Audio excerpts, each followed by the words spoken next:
Listening to Coffee with Kenobi, you are. With Dan Z, the podcast you're looking for. This is. Yes. You refer to the prophecy of the one who will bring balance to the Force. You believe it's this boy? If what you've told me is true, you will have gained my trust. But for now, remain here. Wait in the council chambers until we return.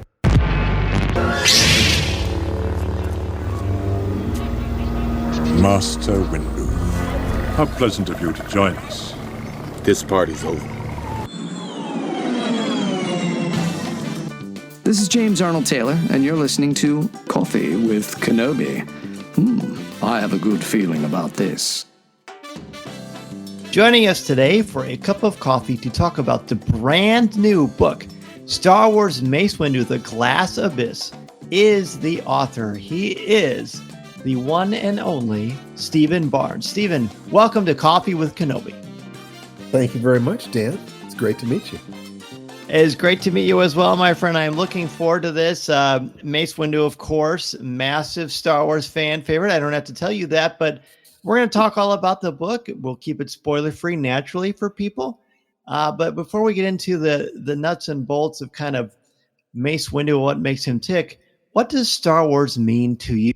I saw the first Star Wars movie, now called A New Hope, when it first came out, and as soon as the battle cruiser crossed the screen, I was gone. Nobody had ever seen effects like that in that kind of film. There were some effects that were similar to it in From the Earth to the Moon, and of course 2001: A Space Odyssey. But that sense of a propulsive, heroic narrative was not present in 2001. That was a different kind of movie. So what we had there was something that was new. You know, they were actually introducing something new to the cinematic vocabulary using a really solid heroic base. So I think that automatically my nervous system was very open. You know, it's like, okay, I'm here. You got me. What are you going to do with me? And what they did, of course, was introduce a new mythology that has been, a part of our national conversation for 40 years.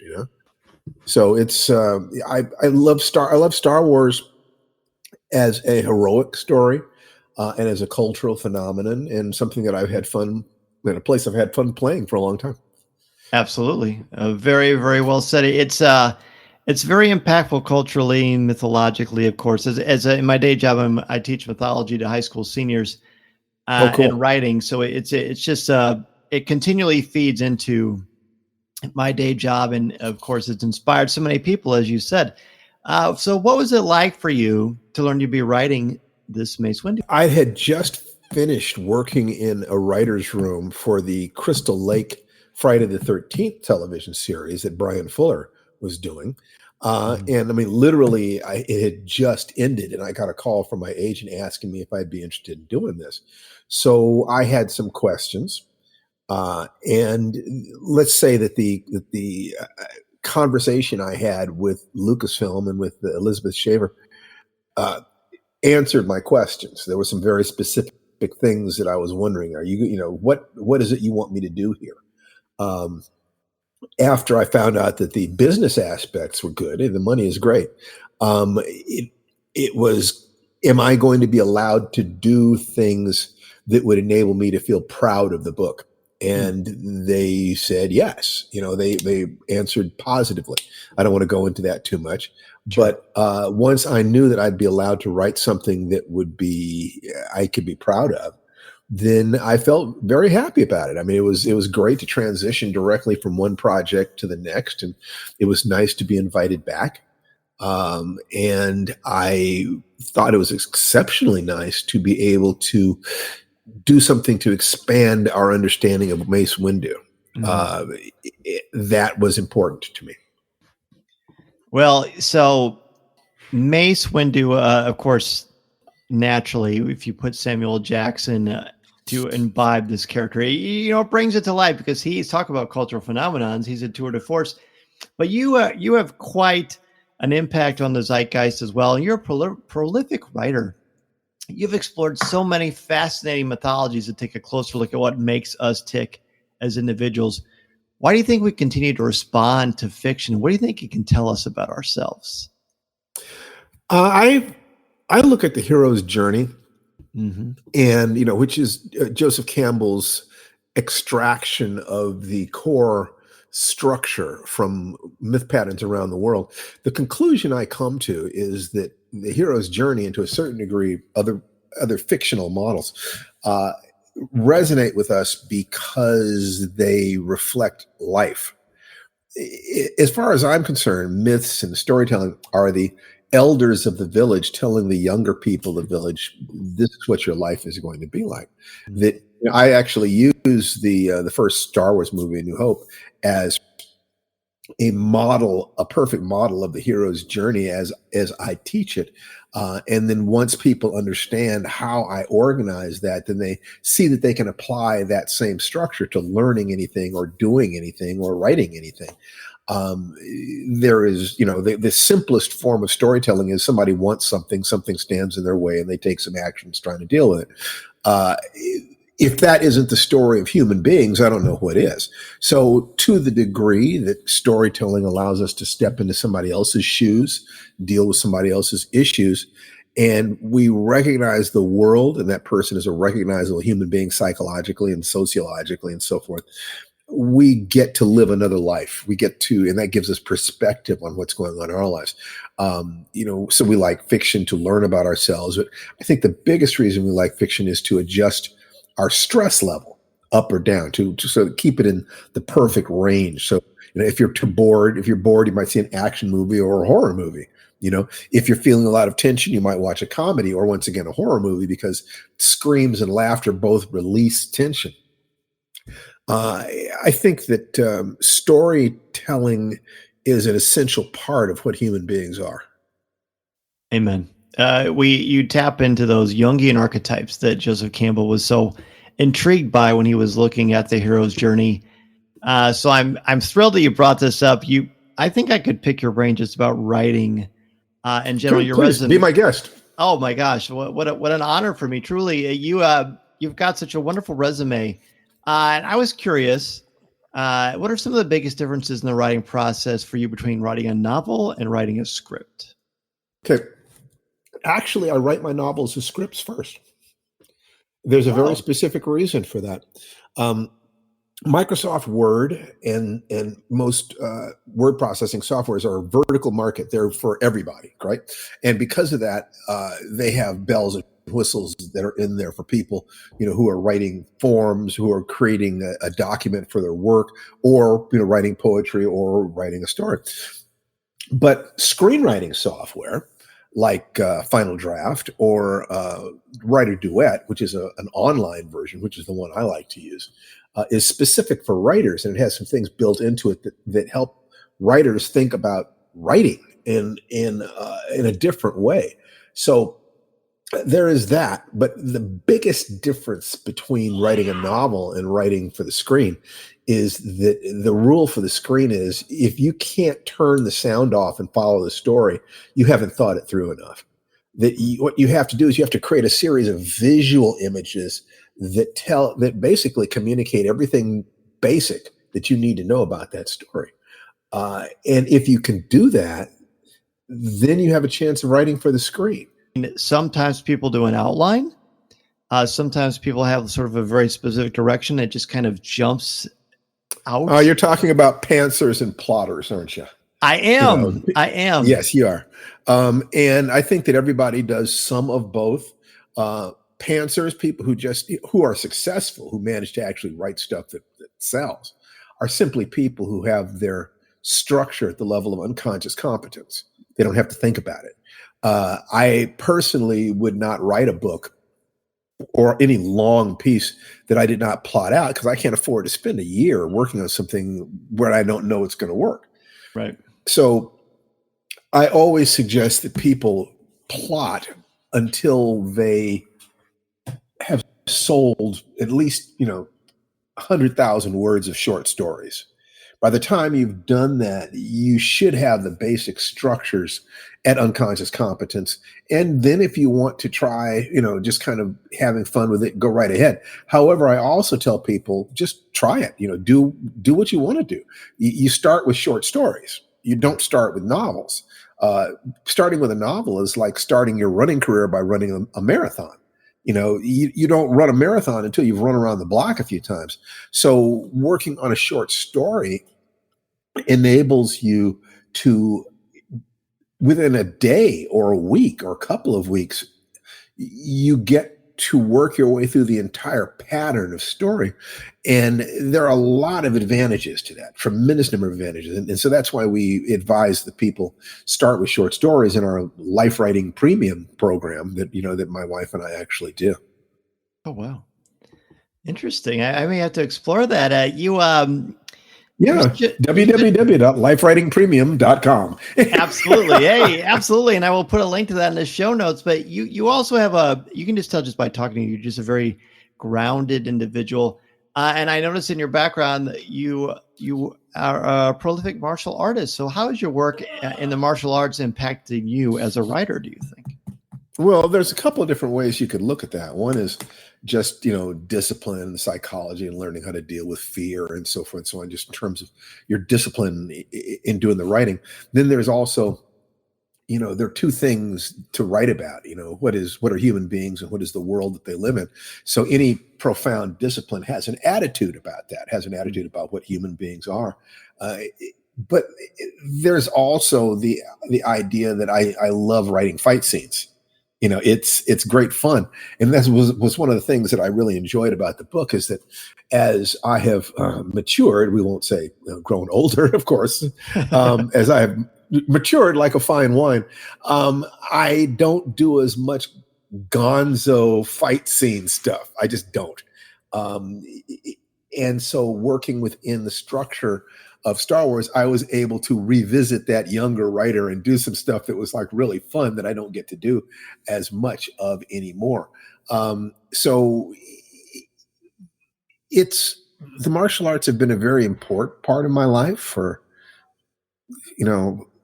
many, many decades. And at this point, they shape my worldview, my sense. I mean, everybody has an operating metaphor for what life is. For some people, it's a garden. Other people, it's like baking, other people, it's a dance, where you change partners and this and that. And I think that you can switch between metaphors depending on what it is you're trying to do and depending on the resources that are necessary. Each of them creates a different emotional state.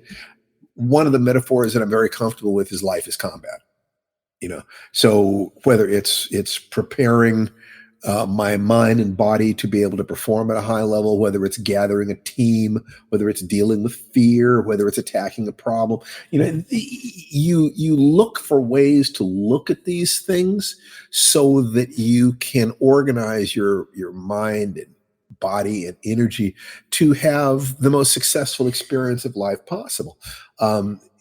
I love the notion of living a peaceful existence. And people say, well, how does studying how to hurt people relate to that? It deals with my insecurity, that the fear, people will use subtle physical intimidation on you. They will imply that if you don't go along with what they want, maybe they'll hurt you. You get that from people. And when you know that you can bring it, there's a part of you that sort of sits back and says, really? You want to go there? It's like, okay, if this is really what you want, then be sure this is what you really want.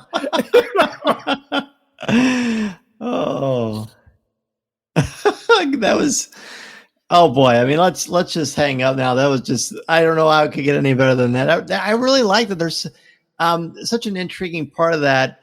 You almost channel a little bit of a Mace Windu there. What is it about that character, by the way, that you think people find so captivating? I think that it's primarily that Sam Jackson does the pull. So we project our sense of his cool upon it. Now, Yes. for me, I like the fact that he's black and dynamic and is the second most powerful Jedi. They didn't do much with him, and they blew him out of a window. But so it's hard for me to say. What I can say is that I wanted to peel back the curtain. I wanted to, I don't take myself very seriously. I take the writing, I take the things I do seriously. I take my family, the martial arts, writing. I take that very seriously.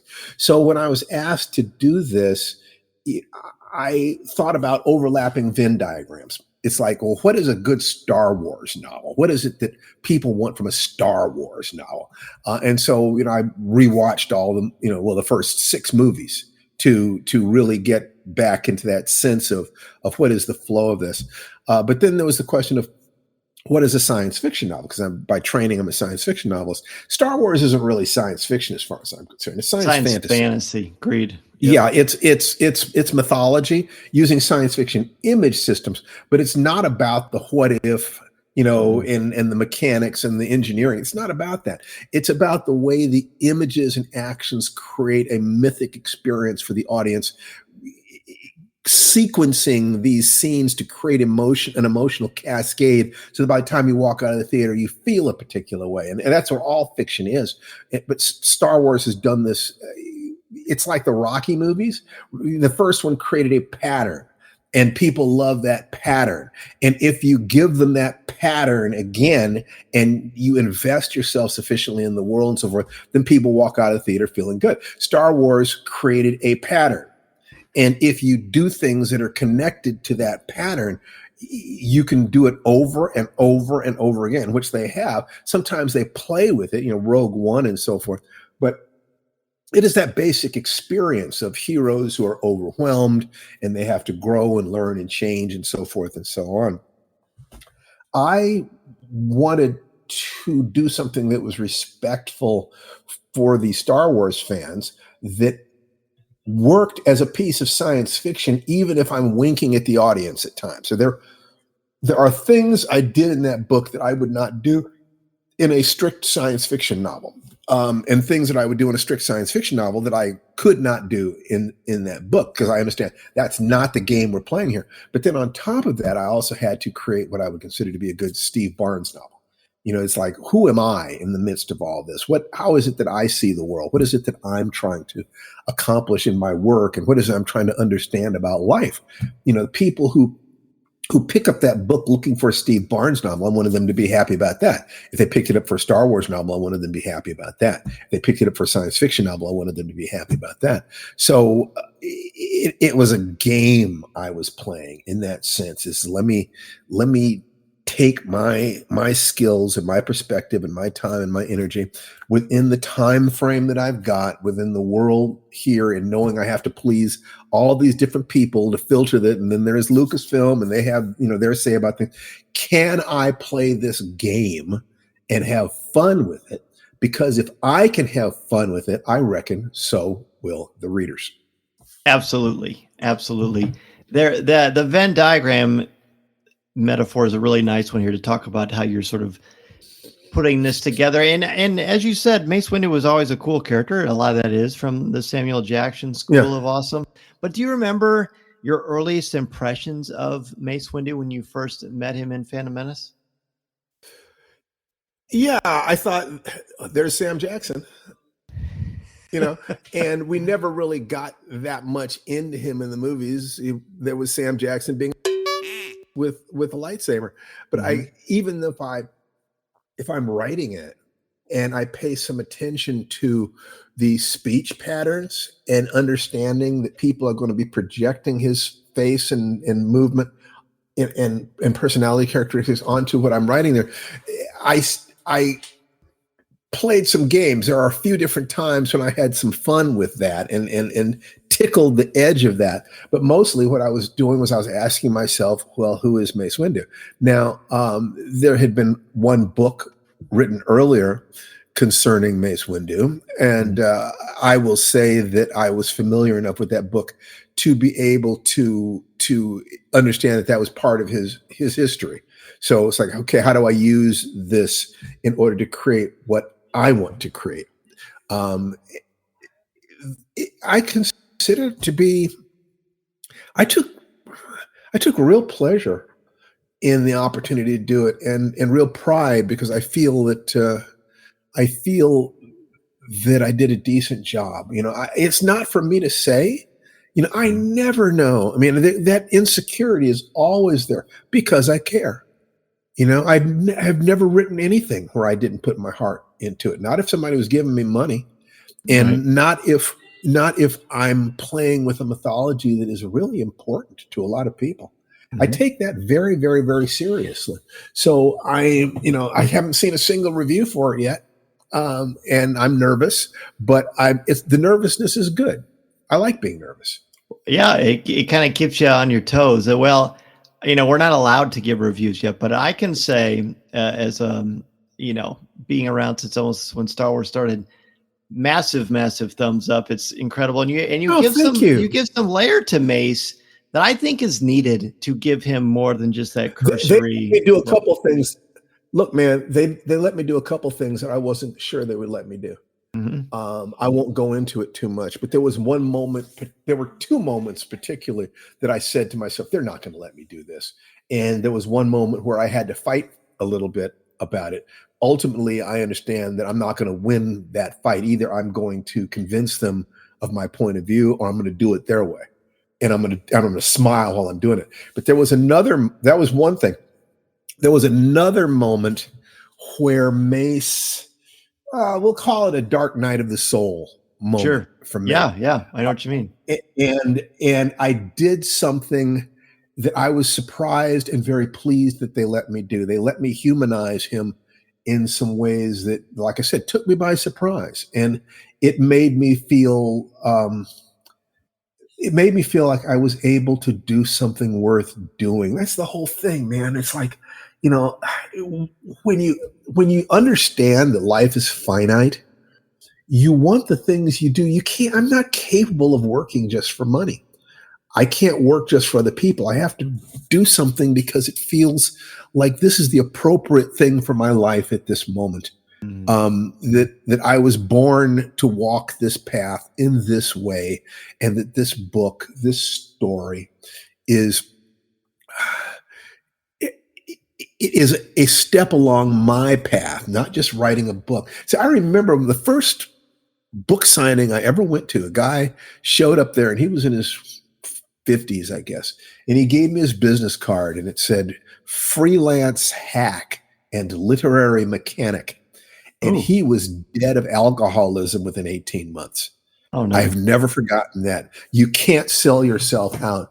The part of you that is the creative impulse is like a child, and you have to respect that child, and you have to keep that child alive. There's one of the things I'd like to say to your people out there is when people criticize you for enjoying, toys and action figures and science fiction and Star Wars like this, screw them. You feed your heart. And if you have been lucky enough to keep that part of you alive and young, that is precious. You fight for that. Now, that's not to say that you want to be childish, because there has to be a part of you that is handling the adult responsibilities of life.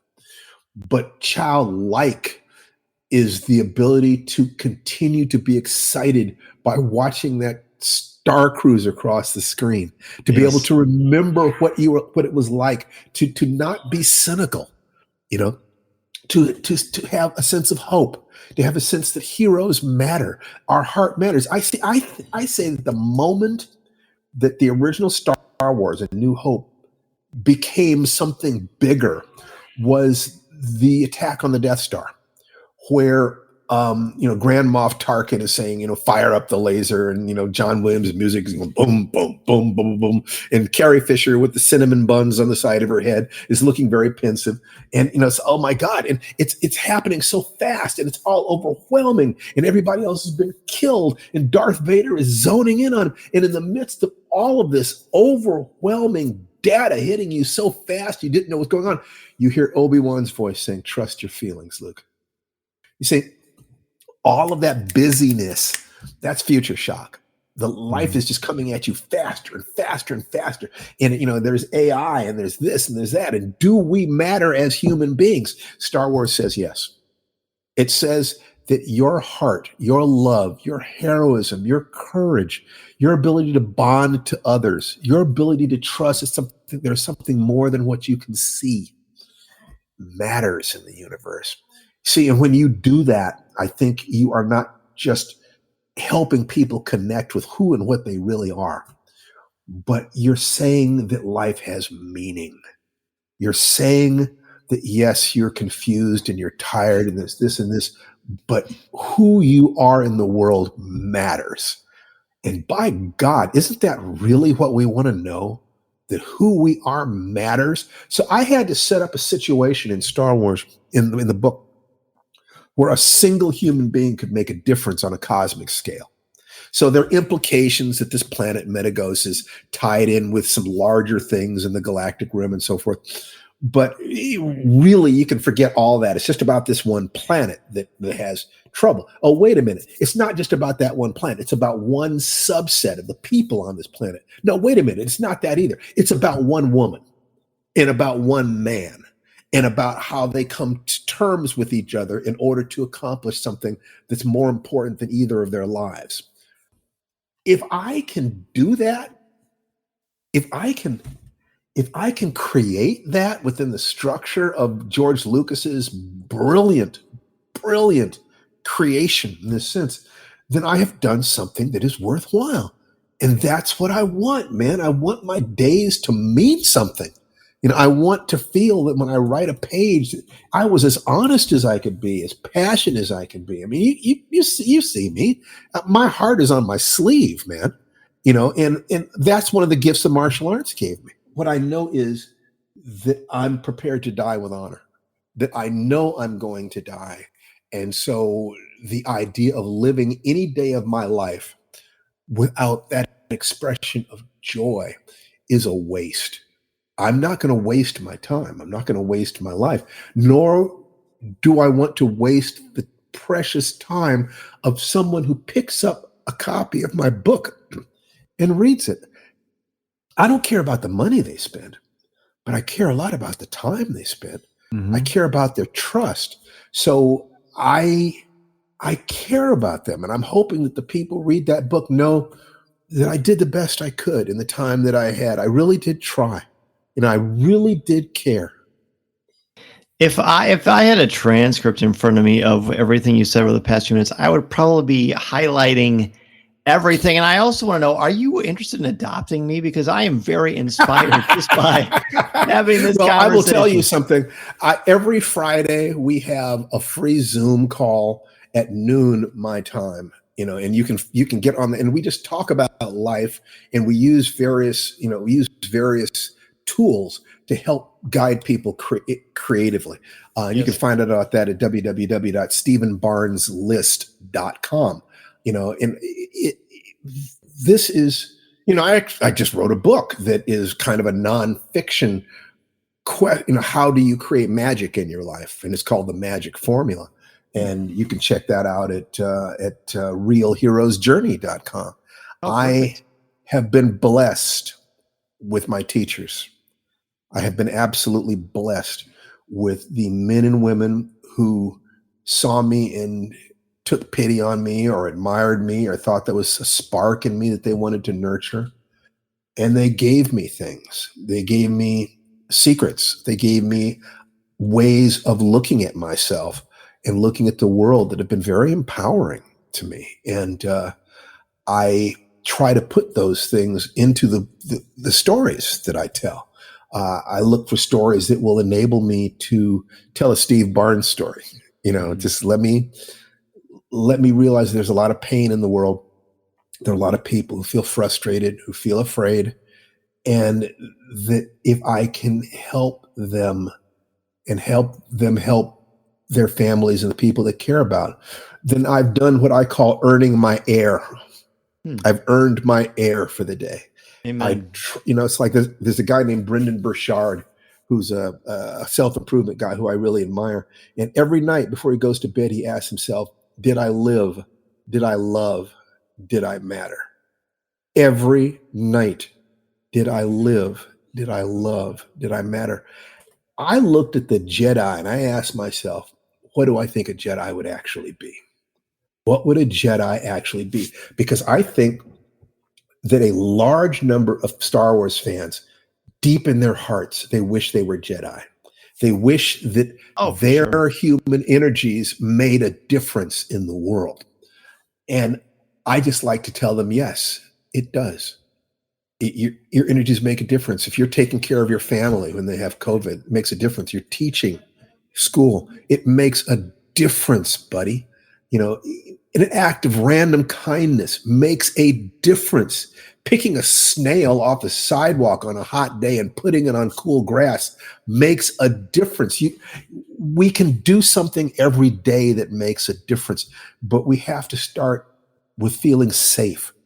We have to start with feeling like fear does not mean we're weak. It means that our bodies and minds are getting ready to kick some butt. That's what fear is. Fear is you're being told, get on point. It's time to act. Once you have that, then you open your heart to love. First, be safe. Yes. Then open your heart.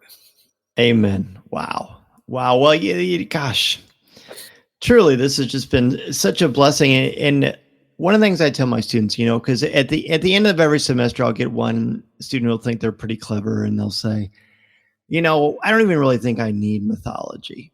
And I'll say, okay, you know what? I think that's fair. That's fair. But let me ask you this. Do you think that you matter? What do you mean, Mr. Zehr? Do you think your story matters? And I said, if you don't think it does, I want you to pull out your phone. You have my permission to get your phone out and delete every social media account you have on that phone and never access it again for the rest of your life. Because you are telling your story in a really small part, just like that. And when you come to these heroes that you're looking at, look, whether you like Star Wars or are interested in Amun-Ra or Hercules or Loki or any of these gods or these characters we've studied, Spider-Man, whatever all these heroes, all these stories tell you what you value, what you care about as a culture and as a people. And why these heroes are important, as you just said so eloquently, Stephen, is they give us permission to be brave and to overcome adversity, because when the bad things happen, heroes aren't absent of fear, but they overcome fear and they don't let it get the best of them and they rise above. And that is what I want all of you to do for yourself. It took me 24 years to earn my first black belt because I was dealing with so much fear. Mm-hmm. And I thought the fear meant I was small and weak. And I went to therapists and coaches and everything else. And I was utterly humiliated. And I remember driving down the street. I was afraid to go back into a martial arts school where I left my jacket because I had a phobic terror of being asked to spar. I was good at sparring. I was afraid for everything leading up to that moment. And I remember driving down the street with tears streaming down my face, just asking myself, why can't I do this? I can't do it and I can't quit. I'm roadkill here. Nobody would question me if I quit. Nobody cared except me. Why can't I? And I realized it was because I knew that if I didn't figure this out, I'd never be a full human being. That whatever it is that had hurt me, bullies and so forth, they would be with me forever. And so I kept pushing until I actually found someone who taught me a technique that allowed me for the first time in my life to gain clarity on what was going on. And I'll actually tell you, this is a Jedi technique for all practical purposes. He said, you visualize a tube full of a glass tube. The glass tube is filled with water. Glitter is suspended in the water. You just wait for the glitter to settle to the bottom and then see what you see. It took me about 6 weeks to get the glitter to settle to the bottom.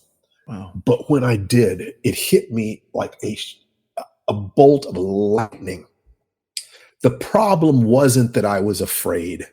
The problem was that I thought the fear meant something. I thought the fear meant that I couldn't or I shouldn't or I mustn't. I had added all of this unnecessary bull crap to just the fact that I was afraid. If my father had been there and said, everybody's afraid, Steve, it's okay, it's natural, I could have saved myself decades. It's one of the reasons why I would do anything to be with my son and my daughter. There is no way in hell that I will let them grow up without me if there's anything I can do about it, because just little things like that can make such a difference. So, for you young Jedis out there, believe in your heart. Find something that you care about. Find someone who has accomplished the thing that you want. You be sure that the thing that they have done, is in alignment with your values and that you're willing to invest yourself. Then get behind it. People underestimate what they can do in a year, but rather they overestimate what they can do in a year, but they vastly underestimate what they can do in 5 years. That you've got to spend that time doing something. So find something that you love and be a warrior in your own life. If you like Obi-Wan, if you like, Darth Vader, for God's sake, no matter which of the Jedi that you like, find heroes in fiction who help you to feel what courage is in the face of even your own demons, and you go for it. And what I can promise you is that the progress you make in that situation is real progress. That's living a life that you can turn around to your children and say, this is who your dad was. This is who your mom was. I've done the best I could. Now I'm passing this lightsaber on to you. Listening to Coffee with Kenobi, you are, with Dan Z, the podcast you're looking for. This is... yes.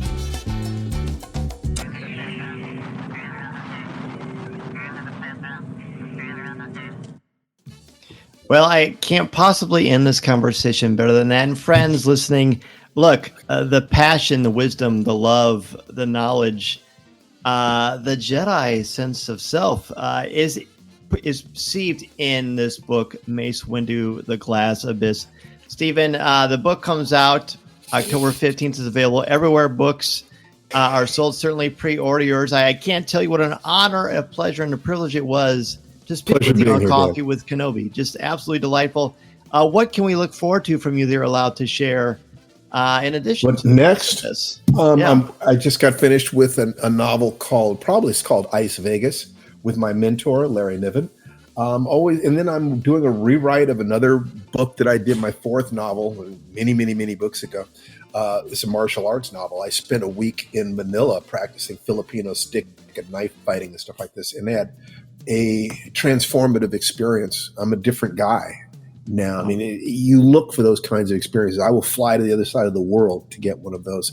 So that's going to go in there too. And other than that, come to the gatherings that we do on Friday. Like I said, go to my mailing list, StephenBarnesList.com, totally free. And we help you understand how to create the dreams that you want, especially if you want to have a creative dream. That's me. I love it. Well, Stephen, again, thank you so much for being on Coffee with Kenobi. You're welcome. This podcast is not endorsed by the Walt Disney Company or Lucasfilm Limited. It is intended for entertainment and informational purposes only. The official Star Wars website can be found at www.starwars.com. Star Wars, all names, sounds, and any other Star Wars related items are registered trademarks and or copyrights of Disney and their respective trademark and copyright holders. All original content of this podcast is the intellectual property of Coffee with Kenobi unless otherwise indicated. This is the podcast you're looking for. There's no one here.